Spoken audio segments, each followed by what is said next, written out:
At 5:30 a.m., the ocean was calm. Too calm. The cruise ship was already awake. Crew members moved through hallways. Passengers slept, but Amy Lynn Bradley was gone. Not missing luggage, not missing shoes. Gone. And here's the part most people don't realize. In 2026, investigators quietly re-examined something they had ignored for nearly 3 decades. Because Amy didn't disappear randomly. She disappeared during a 20-minute window. A window that only 3 groups of people had access to. Crew, security, and someone who knew the ship better than the cameras. In 2026, a former maritime intelligence analyst reviewed old ship layouts and made a disturbing observation. If Amy went overboard, she would have been found. The currents, the time, the ship's speed, none of it matched an accidental fall. But something else did. Because a restricted service corridor hidden behind crew-only doors connects Amy's last known location to a part of the ship passengers were never allowed to enter. And in 2026, a forgotten maintenance log finally resurfaced. One name appears twice that night, a name that was never publicly connected to Amy before. In early 2026, an independent cold case task group gained access to internal crew's staffing records. Not the passenger list, the crew rotation logs. What they found was chilling. A temporary crew member, working security-adjacent duties, had access to crew stairwells, service elevators, night shift blind spots, and the very deck where Amy was last seen. But here's the detail that changed everything. This individual left the ship at the very next port, using an emergency transfer. No interviews, no follow-up. No public record. Why?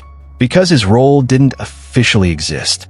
In 2026, investigators also re-examined old witness statements using modern behavioral analysis. Several passengers had described don't remember why moments. A woman screaming, "Leave her alone." A man seen arguing with a woman near the crew stairwell. A passenger who heard footsteps running, not falling. All statements were individually dismissed. But when layered together, they form a movement path, not an accident. Then came the most disturbing discovery. A declassified maritime trafficking report from the early 2000s, re-released in 2026, confirmed something investigators once denied. Certain cruise routes were being exploited for human transfer operations. Not random abductions, targeted selections. Amy was not intoxicated.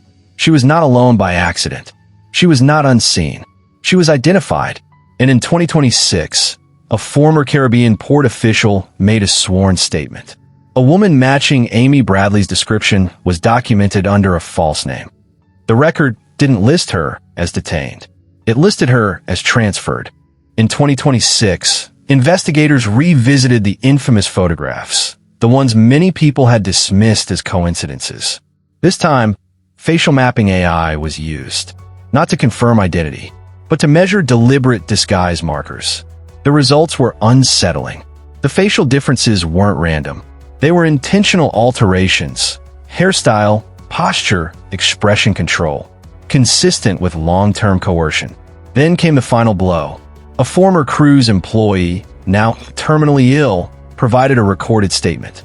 We were told not to ask questions. If a passenger disappeared, paperwork changed. And sometimes people didn't leave the ship the way they came on. No fall, no accident, no esplas, just silence. Amy Lynn Bradley may not be lost to the ocean. She may have been erased, piece by piece, while the ship kept moving. And if the 2026 evidence is correct, then the most terrifying truth is this. Amy didn't disappear. She was taken. And someone, somewhere, still knows exactly where she went.